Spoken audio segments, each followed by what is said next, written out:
All right, everyone. Here we are. We are live. This is it. This is awesome. Welcome to the Commercial Real Estate Morning News Show.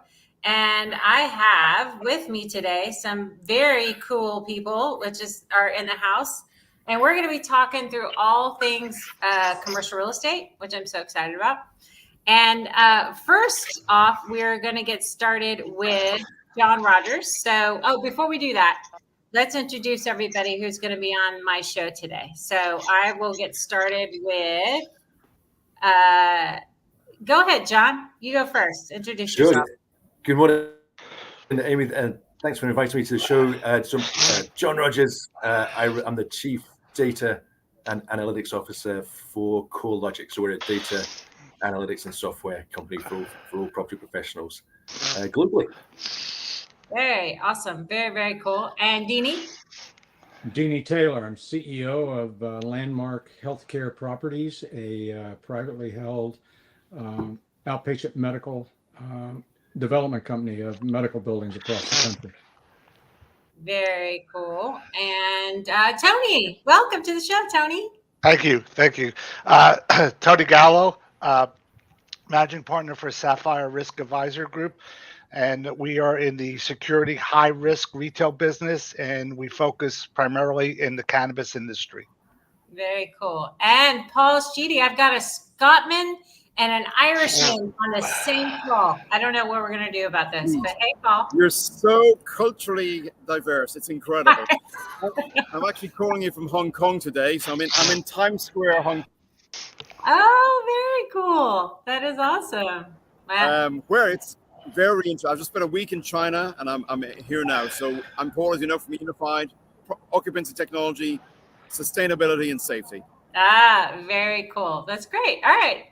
So great to have y'all on the show. All right. So we're going to get started with John because he's going to have to jump off soon. So John, we've had recently some, I would say, pretty catastrophic storms for sure. And I think we met at your R&D center back in June. Mm-hmm. And we had this really cool, how would I say, we were all geeking out. If y'all have never been to CoreLogic's R&D center or seen pictures, it is pretty cool. But you were talking a little bit about the climate resiliency initiative that's happening at CoreLogic. So let's talk through a little bit about that.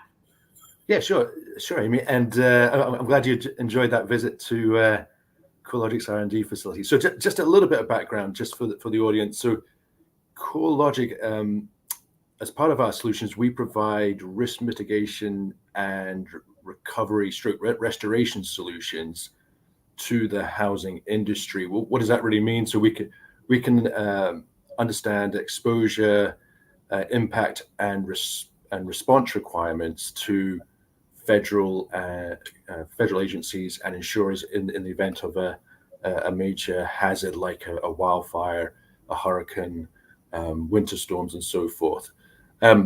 We literally understand the reconstruction cost per property in the United States. So to rebuild the whole United States is $32 trillion. If you're interested. Holy crap. As we're all aware, we've seen in the press and the media, there was two successive major hurricanes that hit the Florida region within the space of 2 weeks. Unfortunately, just to give you a little bit of detail. So the first one, Hurricane Helene, was in late September. That was a Category 4 mid-landfall on the Big Bend. Obviously affected Florida and Georgia initially through hurricane wind and storm surge, and then went further north and affected obviously North Carolina and South Carolina with heavy precipitation. The total losses due to that event was between 30.5 billion and 47.5 billion. Mm-hmm. The challenging part, as there are many challenges with such an event, is in terms of insured losses, it was about $10.5 to $17.5 billion worth of losses were insured. So that's about a third to a half of the properties affected, which is obviously a cause for concern. Just to give you a little bit of detail in terms of the heavy precipitation that occurred in North Carolina, that was to give you an idea of frequency. That was a 1 in 1,000 event, so a rare event, but because of the mountainous area, the valleys caused a lot of localized damage in terms of flooding, which is obviously we're seeing pictures and videos in the press about how people are trying to recover. And then literally less than 2 weeks later, we had Hurricane Milton made landfall October 9th. That was a Category 3 storm, and that actually went across obviously Tampa and headed eastwards. That was total losses of 21 billion to 28 billion. In terms of what was actually insured, that's between the numbers of 17 to 28 billion. And again, because those two hurricanes were fairly close together, there was areas that actually were affected by both in terms of tropical storms. So it's what does that do? That just puts a lot of elevated demand on supplies, labor, to get people back in their homes. So it was definitely been a very tough few weeks for some areas of Florida. Yeah, for sure. And it was when we were at the R&D center with you back in June, you were showing how that you could map out like the floodplain changes and different things like that, all in an effort to change, hopefully, or provide data or information to speed the efforts of how we build differently. We like take a look at doing strategic things. So what is the initiative that CoreLogic's working on around climate resilience? So there's a couple of major areas where we try and help. So one is obviously we can measure and mitigate the financial impact of major weather events against a house. So one, it gives you the business case to protect it. For every $1 invested in resiliency to a home is equivalent to about $6 on the other side if that unfortunately that natural hazard were to occur and you had to recover the house. So the business case makes sense. Once the business case makes sense, then you actually we can recommend mitigation steps for that house to become hardened to the local set of weather events that may occur. So think of like winter storms. So better insulation, take away external piping. The list goes on in terms of for flooding, how you make homes more resilient to flooding, and hurricane wind resiliency. Just to give you an example, Florida has always is number one and number two in the United States in terms of the best mandated and enforced building codes. So take Hurricane Ian. If it wasn't for all the measures that the Florida state put in place, that would have caused another $26.5 billion worth more of damage. So we help in making homes more resilient. Probably the tougher challenge is for flood insurance. So right now, you and I get flood insurance if we're in a SFHA, so a flood hazard area as determined by FEMA and the Fed. There has been a lot of movement trying to change that from a very binary you're in or out in a floodplain, which is a 1 in a 100-year event, to using a flood model per property to obviously insure a lot more homes across the United States. That has been agreed at the federal level, but unfortunately has been stuck for the last 2 years trying to implement that within state and local agencies. And it's a catch-22. So it's obviously we want to protect homes, and on the flip side, it's often your insurance bills go up, or indeed you get a new type of insurance bill in terms of protecting your home against the flood. So a lot of states have been suing that new regulation for the last couple of years. So we're in the mix of trying to push that out across the United States. So it's we're not quite there yet, unfortunately. Yeah.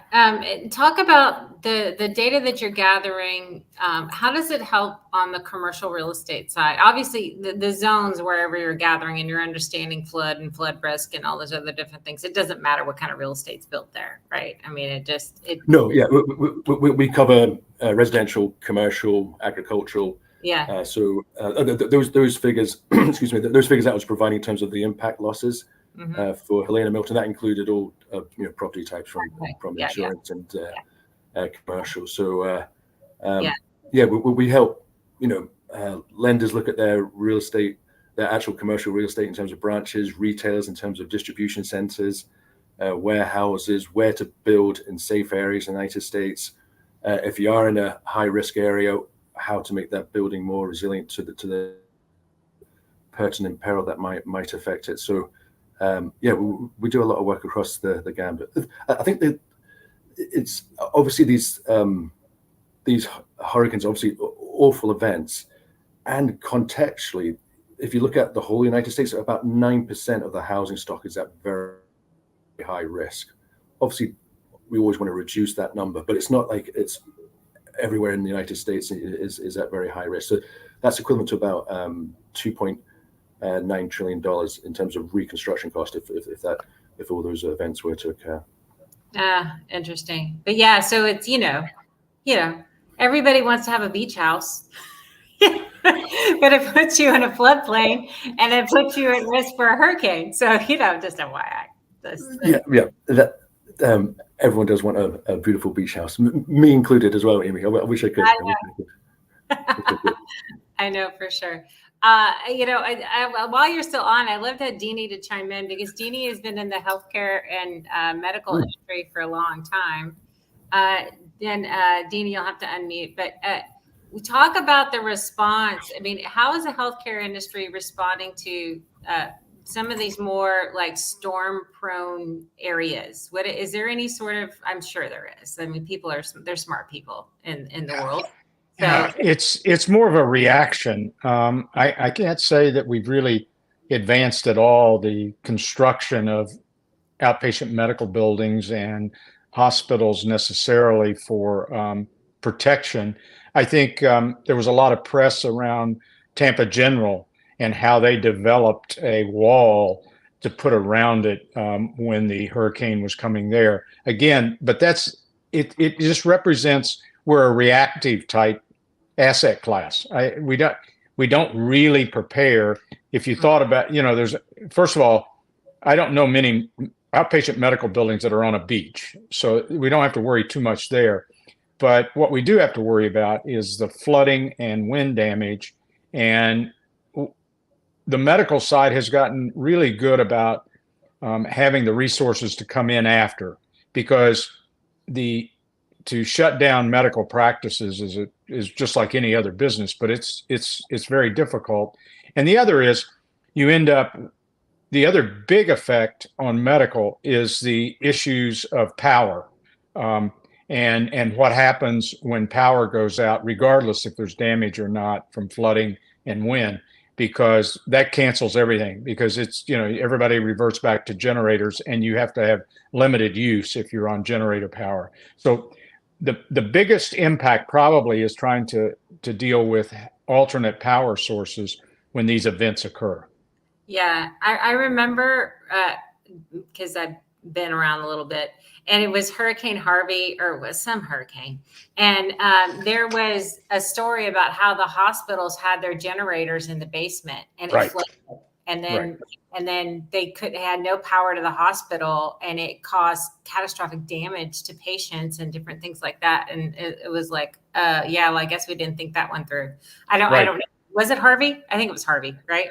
Well, I don't know. I mean, but Katrina did all kinds of that damage in New Orleans, and there have been many reports and analysis work done after Katrina on what happened in the healthcare sector there, which was just horrible. Most of the time, if we've got enough notice, it's an evacuation situation, just like in residential. You've got to get people out, and then you've got to hopefully get back into those facilities to provide whatever care is needed. But it's a reaction. We're a reaction asset class. Nobody's really changed the way we build buildings in anticipation. Very cool. Well, awesome. Well, great. So, John, any other? I know you have to take off soon. So, any other parting thoughts? And tell us about all the other cool things CoreLogic is doing before you take off. I'll give you 60 seconds. We're putting together an attainable homing coalition to reduce the 1.6 million housing shortage in the US for low to moderate income families. So we're getting that coalition together this month, and we'll get cracking to work. That's great. That's awesome. Well, thank you so much for coming on the show, John. I appreciate you being here. Thank you. Thank you. We'll see you soon, Amy. Take care. All right. See ya. Awesome. All right. So we're moving on to our next segment of the show. And Deanie and Paul. Well, Deanie, this kind of relates to you. Everybody gets to meet my buddy, Tony. So, we're going to talk about weed, y'all. Let's get into weed, man. Let's get into the good stuff. Let's talk weed. We could talk cannabis. It makes it a better. Paul, I was in Times Square last night in New York, so I can relate to you today. When you said Times Square, I thought that was interesting. We can talk about weed. Yeah. All right. Awesome. So there's two stories out, and one talks about, and there was there's apparently a REIT that has been solely focusing on lending in the cannabis industry, and they've kind of divested themselves of all their commercial real estate lending, and they're just going 100% in on cannabis real estate, which I find pretty interesting. But there's some new laws out that they're expecting like at least a $1.7 billion demand in lending from cannabis. So what's happening in the cannabis real estate world? So I've been in the cannabis industry, believe it, 11 years, which is like in dog years, probably 100 years.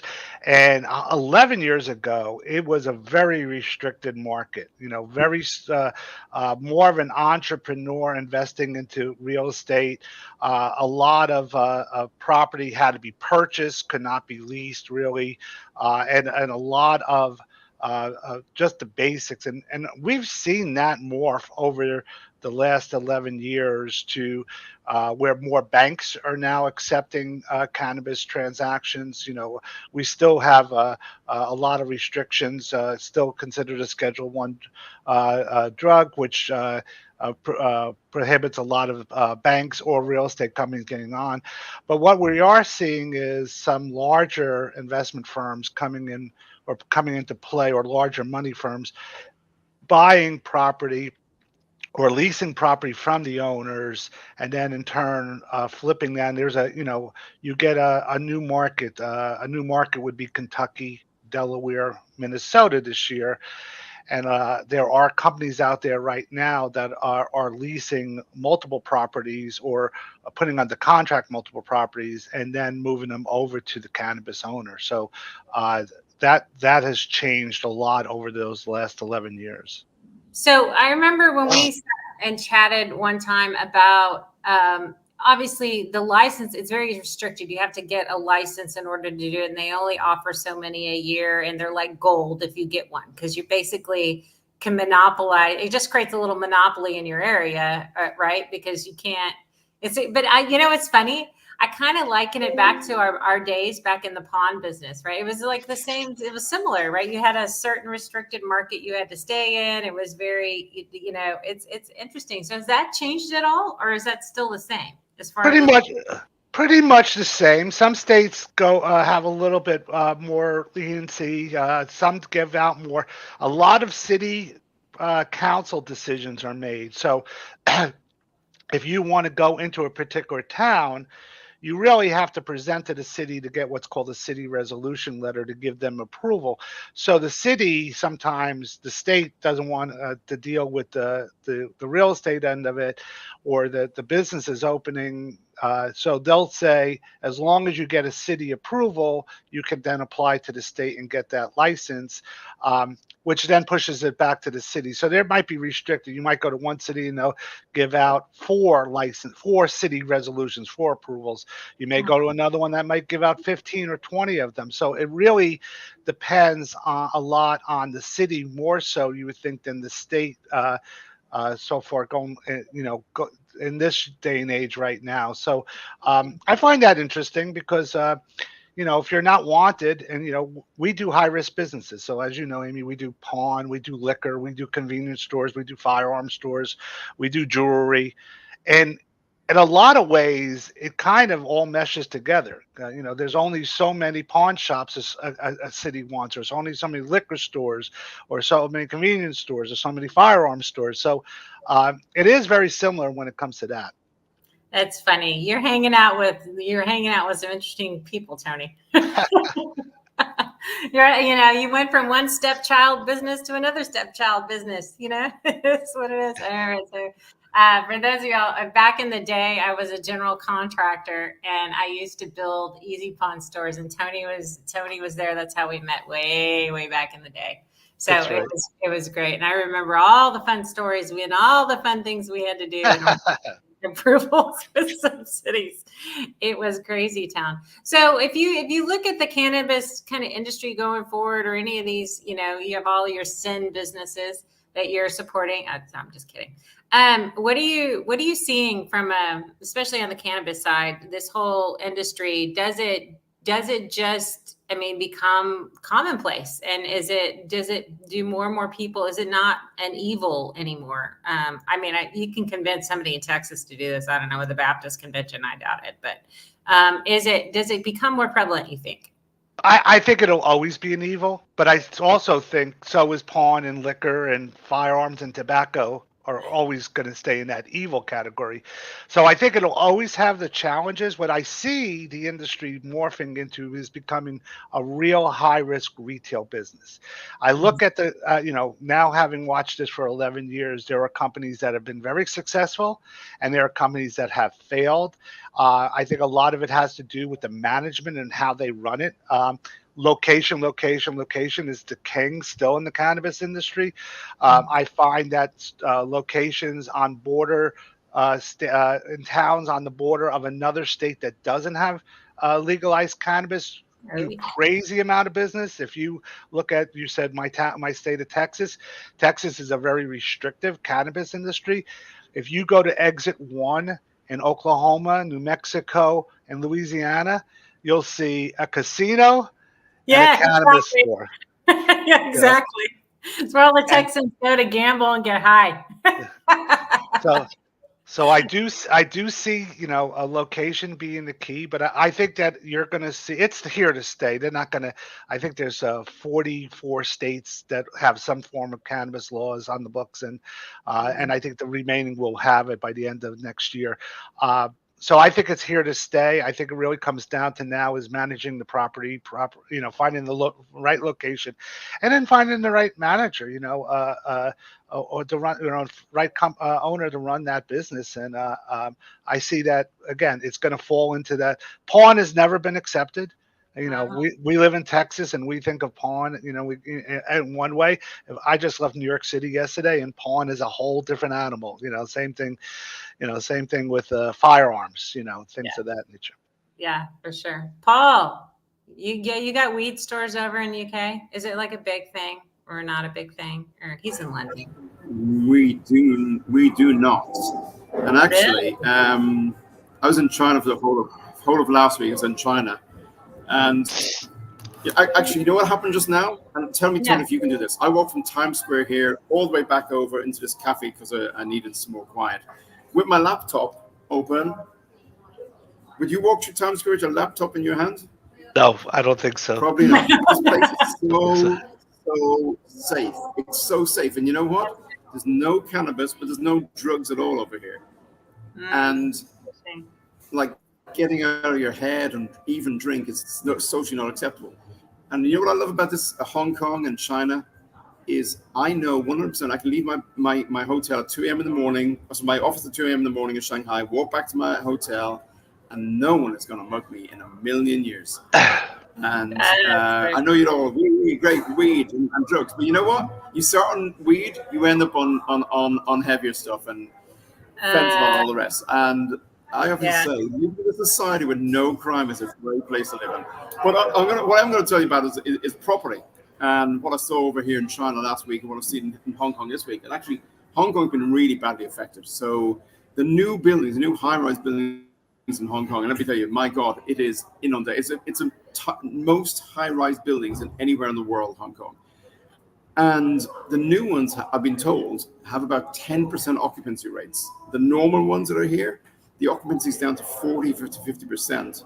Wow. House prices in the last 2 years have dropped like 20%. And that's because basically the Chinese have stopped coming in here. We've had the riots that happened a couple of years ago. Same way that we had an issue with riots in London recently. And you just realize the global impact of news stories like this. We saw it in Paris. We've seen it like in London. I was given a speech in Oxford University last few weeks. I gave 3 speeches in Oxford University last few weeks. One of them was going to be to a Malaysian delegation. The Malaysians cancelled to come to the UK because of the riots in the streets in London. And Hong Kong has been hit very, very bad because people seeing Hong Kong over those riots. And yeah, it's certainly not a ghost town, but they've seen a big impact of what's gone on recently. But the buzz here is unbelievable. I was at the Science Park there, which got 95% occupancy in all of its buildings, that absolute full capacity. So it's all down to where things are happening. So the Science Park here has got like 20,000 people in tech, buzzing like I've never been in buildings like it. Incredibly well-run buildings. So interesting place here. Shanghai, again, where I was last week, and Ningbo, both buzzing like crazy. Really amazing energy. But again, they were telling me that they've dropped down from the 6% growth. They think it's even lower again this year. So the economy in China seems to be buckling, well, not buckling, but not the growth rates that we've seen previously the last decade. So Wow. Interesting place to be. Faultlessly clean. You could eat dinner on the streets. It's like here. That's crazy. Okay, first of all, thank you for the Hong Kong report. This is awesome. What I am so like not with it. What riots are you talking about? What happened? What riots are you talking about? What riots? There was riots here. There was riots here about 2 years ago. Sort of pro-democracy riots, which spilled out and got quite violent. A lot of damage onto buildings, and it was just basically rocks being thrown everywhere. We also had some riots in London there a few months ago, and these are global stories, and it has an impact on tourism, a big one. I mean, because really Hong Kong is just a place where you come for a good time and tourism, and it's had an effect here very, very badly. Yeah, maybe they need to smoke more weed and then calm down. No, I'm just kidding. All right, I'm just kidding. All right. Okay. Tell them all to chill out a little bit. Exactly. You chill out a little bit. Tony, any parting thoughts for you as far as kind of other things that you might see in the industry? You think? You know, I think it's from the real estate point of view. I think the one thing that takeaway is don't think of this as a unique industry that no one else ever does. Like I said, pawn, jewelry, liquor, convenience stores, and a lot of your, any kind of real estate transactions should fall in the same thing with a business. If, looking at it from that high point of view, I think it'd be a value. I think, going back 11, 10 years ago, like you said, people said, oh, I'm going to open up a dispensary and I'm going to sell it for $40 million in 2 years. It doesn't work that way. It works just like any other high risk retail business does, or grow facility, whether it's a cultivation or whatever. And I think that the real estate falls in the same category. Very cool. Hey, Deanie, do you think there ever will be dispensaries inside of a medical office? No. I'm telling you, I'm really never ever. Will I'm there so be? glad you said no, Deanie. No, as long because and this is the reason. It will take a federal law to change the classification from a Schedule 1 to a scheduled drug that can be in a medical facility, whether it's a hospital or otherwise. Even though it's used as medical, I think so many of the medical regulations are federally focused, not state. that the schedule of the drug has a real impact on that. And I can remember when I was a pharmacist in a hospital, having to deal with scheduled drugs and the uniqueness we had to do with cocaine and things like that. And that's 30 years ago. So I think it'll take a schedule change, not a Schedule 1 drug in those locations. I agree. I think it'll be a schedule, have to be a schedule change, like you said. It's interesting though, in Louisiana and Connecticut require pharmacists to issue the cannabis because it's a medical location. And then Paul, we're pretty active. Germany is the first Euro state country to come on board for the cannabis industry. So I'd be interested in see how that plays out in Europe right now. Well, if anyone that's to give Louisiana pharmacists a job. That is why that's true in Louisiana. Probably true. Probably true. If anybody in Europe needs to chill out, it's the Germans. I'm just saying out loud. I'm just kidding. All right, that's okay. That's cool. Thanks, Tony. You're welcome to stay. You need to hop off. It's great, but thank you so much. This has been such a fun conversation for sure. This is great. Thank you for having me on. Yeah, for sure. This has been awesome. All right, we're going to move over to my buddy Hector. So Hector got to have some really cool people on his podcast this week talk about the CEO of Yardi and the CEO of WeWork and CEO of Vast Co-working. Look at you go, man. Flex. That was like a major flex, Hector. I'm just saying out loud. How did you get the CEO of Yardi on your show? I'm just saying. Not like y'all aren't cool. Y'all are awesome. Well, I mean, it is a brand new show, so it did start that week. So it was definitely we were very lucky that they agreed to come in and be pilot episodes. But they also had a great story to share. You know, if you've been following news, obviously WeWork's, let's call it a roaster, then going kind of through liquidation, dropping all their unprofitable locations. I called it on a previous conversation when we were talking about one of these chats about, you know, is the WeWork that's going into bankruptcy going to be the same WeWork that leaves bankruptcy? It will have the same brand, it'll have the same aesthetics. Technically, if you replace all the parts of a ship while it's at port and it leaves under the same name, is it the same ship, right? So that's kind of where the premise of the conversation started. And then we got into a bit of, you know, why did Yardi do this? Why did Yardi go and buy out of bankruptcy, put 500+ million into it? What was the strategy there? So I was actually leading a panel in Phoenix, and Yardi was on the keynote just before me. So something he said kind of triggered something. I was like, oh, I see this is coming together now. So I invited them to come in and talk about it on the podcast. And the too long didn't listen summary of it is, he has a lot of different businesses. Most of them focus on multifamily. A lot of them focus in commercial. About 3% of their annual revenue comes from co-working, yet about 80% of his time, according to him, is focused on the co-working industry. And so why is someone with a huge company leading that charge into the flex part of commercial real estate? And on the podcast, he goes into a little bit more numbers and how, you know, with this shift from HQ spaces and downsizing and adopting flex as kind of spillover, we're going to see the number of, or the square footage of co-working go from around 100 million square feet right now in the US up to 1 billion square feet just to accommodate that shift in demand. So that's why he's focusing a lot of his effort into this space. But that answers the question, why, as a software provider, is he buy WeWork? He did say on stage, not on the podcast, that he bought it because no one else would.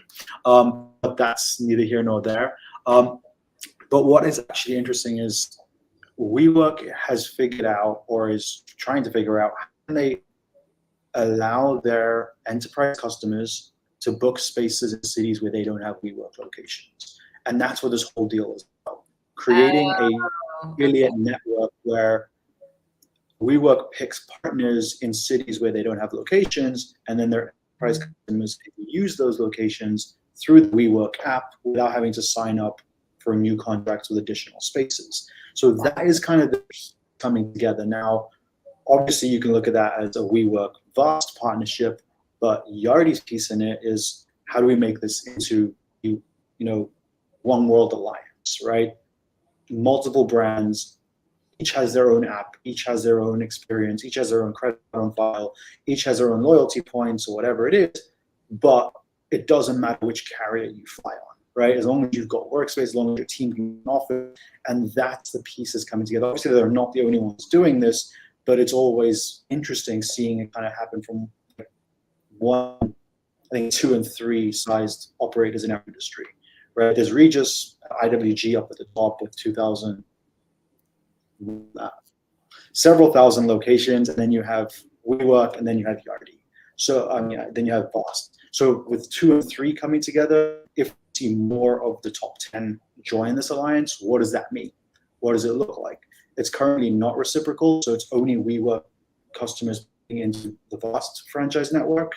But I did pose the question, and it's definitely something that they're working on, looking at what it would look like to create a reciprocal network where Vast brands, which are VentureX, Intelligent Office, and Office Solution, what if their customers could also book in a WeWork space when they're in town, when there is no location of the Vast location. So it's been an interesting couple of months. Definitely keep an eye out on it. And it was a fantastic conversation. If you didn't hear about it or you didn't hear the conversation, just head over to thisweekincoworking.com/listen. The podcast is there. It's on all the streaming channels. Have a listen. Very cool. Yeah. So Jason, I met a while back when I was like looking at, I guess I was before my time, but I was looking at doing a co-working solution in one of my multifamily properties, and they had a franchise model with one of their deals, and I was looking at it, and it was interesting how they went to that, right? Went to franchising a co-working space. And I was like, I always like looking at how people take different approaches to stuff. And I was like, oh, that's like super unique. And, and so I was like, well, I could, as I do my multifamily properties, if, no one uses the common areas, so I could turn those into co-working. So I could just use this franchise model and then just kind of, have at it. Right. It didn't work out because it was a little expensive for me, but at the time, or at that property, I was looking at it because I didn't plan for it to be a part of the model. But I thought that definitely would work for sure. But it was good to meet. It was, I didn't realize how cool he was when I met him, but he's actually cool. Awesome. And on the topic of franchising, they're definitely not the first ones to do franchising and cooking. Regis, IWG, they are the largest franchise in this space. You've also got Serendipity Labs and an office which was acquired by Vast, were doing this for a long time. The main difference, though, is UFG, who owns Vast, is the United Franchising Group. They've been doing franchising long before they discovered what co-working was. So it's kind of this interesting shift of franchise operators looking at co-working and bringing their expertise into the flex industry, as opposed to flex space operators trying to figure out franchising. So it's interesting to kind of see that duopoly of who's going to win out in this model, who's going to make a more refined offering. But going back to kind of multifamily, there are multiple plays in that side of the world as well. We're seeing apt co-working, expanding the number of locations. They partner with multifamily buildings, not on a franchise deal, but on kind of a management deal. And they run workspace communities within multifamily locations. And they're doing fantastic work. I am predicting that they will get at least an acquisition offer from Adam Newman, who's now adding workflow to the Flow business model that he's got. Don't get me started on that guy.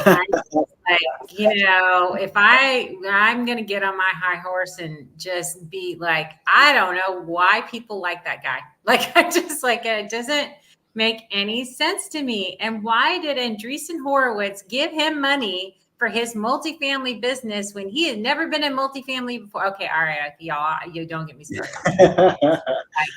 Ticks me off, Yes, Paul, go ahead. Oh, he had to take off. All right, he had to leave. But I just find that just crazy for sure. I mean, I don't know. But what else? What other news is happening in this weekend co-working? Just a lot of bubbling below the surface right now. I think we're heading into the last quarter. We're going to see a little bit more M&A before the end of the year, a few more platforms folding into each other, a few more operators kind of merging, creating new alliances. We're going to keep seeing that throughout the rest of the year. It's a very busy time right now as businesses start planning next year's budgets. So a lot of enterprise customers are choosing their flex partner right now. I think there'll be a lot more sort of marketing press releases coming out over the next couple of weeks. But outside of that, I think keep an eye out on the tech landscape. A lot of moves bubbling below the surface there. Very cool. All right. Well, awesome. Well, thanks for being here. This is so cool. Pleasure. Thanks for having me. Yeah, for sure. And stick around as long as you want. So Deanie, this we're gonna move over to this. There's a couple of articles that came out, and I was kind of I don't know, they're around healthcare design and development, and I was shocked by this thing, but there was a conference recently, and Seneca Group's Michael Fisher led this whole panel around patient-centric design. And then there was another article about like healthcare design in general, and they're taking a look at different things. And for me, I was like, well, isn't it always patient-centric? Like, is there a new thing out there that I don't know about? I mean, they're serving patients, right? So is this a thing? Did I No, miss it is real. I would tell you that up until, I don't know, 10 years ago, everything was designed around what was convenient for the healthcare provider. Oh. And patients went to the room or went to the facility, and there was not much care or much attention to focusing on the patient. But new outpatient medical buildings are being developed that way, with much more attention to, in the provider space, being more oriented to what patients need, whether they're waiting to see the provider or all of the interaction with the provider in an exam room. Exam rooms are changing. And for example, physicians don't go back to an office typically in an office building anymore. First, you can't really afford to have separate offices for physicians. It's more of an open workspace, and it really encourages the physician to spend more time with the patient in the exam area or room. And in the past, it was get in, get out, go back to my nice office that was probably designed by my spouse. I mean, that is historically how office buildings were done. And so that has changed. In hospitals, it has definitely changed in the design of new hospitals. It is much more focused on what makes the patient feel like they're not in a medical facility, because very much so. And architects are becoming experts at how to do all of that and how to design. But no, it's real. It's real. And I think it's patient satisfaction studies are really supporting it. So all of the surveys and stuff are supporting that from a patient viewpoint. So do you think patients are choosing their hospitals based on what they like, is there a choice? Like they're making a conscious choice on which hospital to go to? Patients still go where the physician want them to go. That's still the choice. But it still becomes hospitals and providers in outpatient medical want the patient to feel like they're getting a good experience, a very good experience. And so it's more about physicians saying, I want you to go to this hospital because it has all of these things. But the patient still goes where the physician wants them to go. That hadn't changed. Okay. All right. Okay. That's interesting. I mean, it's good. I mean, you want a pleasing environment if you're going to go, especially if you're like facing something major in your life. Exactly. Let's make that experience not like a jail. So that'd be awesome. But yeah, no. Okay. So that's interesting. So what kind of design, are they, I've seen in the newer hospitals, there was approaches to bring in more natural light. There was like more common areas to where people can kind of hang. It seemed like was it just focused on those kinds of things around ambiance and different things, or is there functional things that they're looking at doing or Well, changing? one functional thing that is both patient-centric, but also from a safety standpoint, is all new designs now are all private rooms. The day of a semi-private room in a hospital is ending. It's just patients don't want it, physicians don't want it, and COVID taught us a lot about you can't really do that Yeah. if the next pandemic. So from a design standpoint, rooms are larger to accommodate a family member, which typically means the family member participates in the care. So Mm-hmm. that helps on the nursing staff and others. So those designs are real in new hospitals to make it supportive of that type of care. Yeah, interesting. Okay, And then they also, just like a Starbucks, hospitals and outpatient medical are creating common space that, because right or wrong, people bring masses. The whole family comes when somebody's having something done, and yeah, they got to have a place to hang out. You can't have them in the office area. And right. so you create these new spaces where in the past, nobody cared about it. Nobody really, it wasn't a focus. Now you got to have all the amenities, just like hanging out at a Starbucks. So like a coffee bar. And Exactly. You have all that kind of stuff. yeah, interesting, for sure. Is there any thought around the hospital food? Like, has there been any thought about Sure. No, there are. There are hospitals that advertise that they have these chefs that are just, but no, food has become much better, both from a nutrition and health standpoint, but also from a just taste and what patients will eat and like. And many hospitals, probably most, allow selection and 24/7 service where you can get something anytime you want it and all that kind of stuff.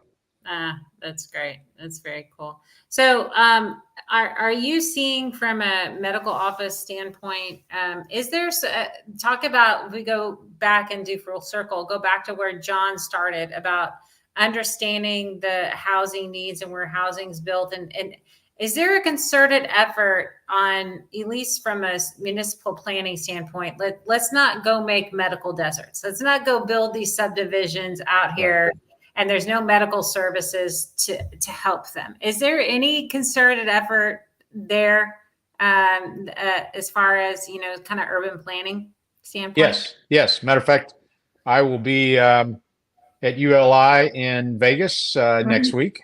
Yeah. And I lead that council on healthcare and life science. And there is a very concerted effort in these new developments where housing is coming about, whether it is low to middle housing or just large developments, to make sure that medical is attracted there.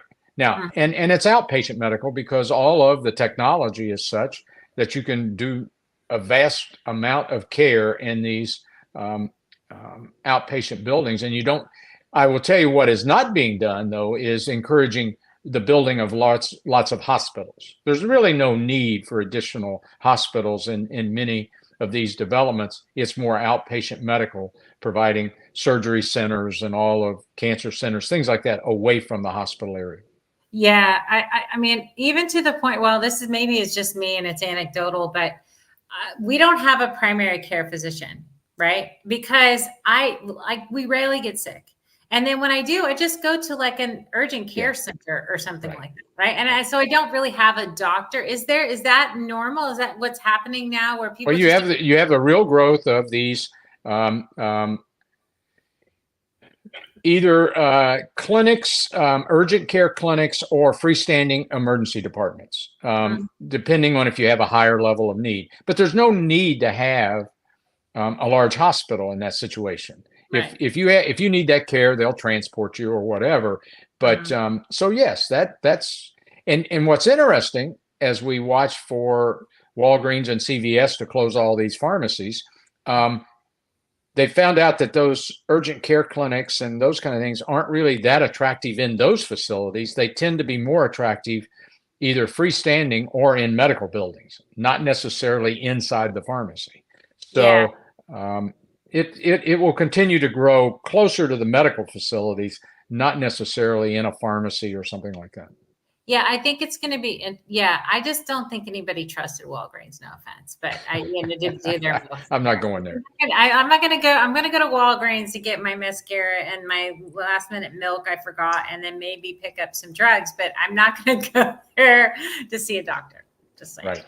out loud. But yeah, no, that's definitely interesting. It was a interesting attempt at distributive care, though, right? I mean, if you It was definitely, and in certain markets they were able to partner with hospitals and give it credibility. Some of those may remain, but overall, the experiment, they needed to try it, and I'm not sure it worked. Yeah, no, I feel you. So what markets are you, y'all are in a lot of markets. Are there more that you're focused on now? Are you seeing any sort of growth in certain areas for medical office? It's where it's exactly where the population grows. I mean, you can follow it. It's the Sun Belt. It's all where you would think.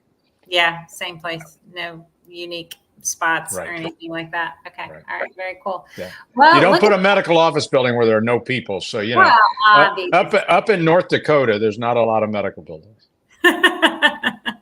Maybe weed shops, but no medical buildings. Ah, there you go. Exactly. What do they need? They just need weed. That's it. That's all. I don't think there's any in North Dakota. Is there any in North Dakota, Tony? Is there any weed shops in North Dakota? Yeah, we actually opened 2 dispensaries in North Dakota. Yeah, I told you. That's what they're doing. Very cool. Yeah. Well, I will say a couple of years ago when I had a cancer scare and I had to go get a biopsy, and the doctor that did my biopsy didn't give me any medicine. Like they're like, "Oh, just take Tylenol. You'll be fine." I'm like, right. Have you lost your mind? This freaking hurts. And they wouldn't give me any medicine. So no offense, my friend brought me some weed gummies so I could not be in pain anymore. I'm probably getting in trouble because I am in Texas and that's illegal. You don't know where I live, y'all. But it was a long time ago. But yeah, statute of limitations. But seriously, and it was like the only thing that worked. Like I was in a lot of pain, and I was like, oh, thank goodness. But yeah.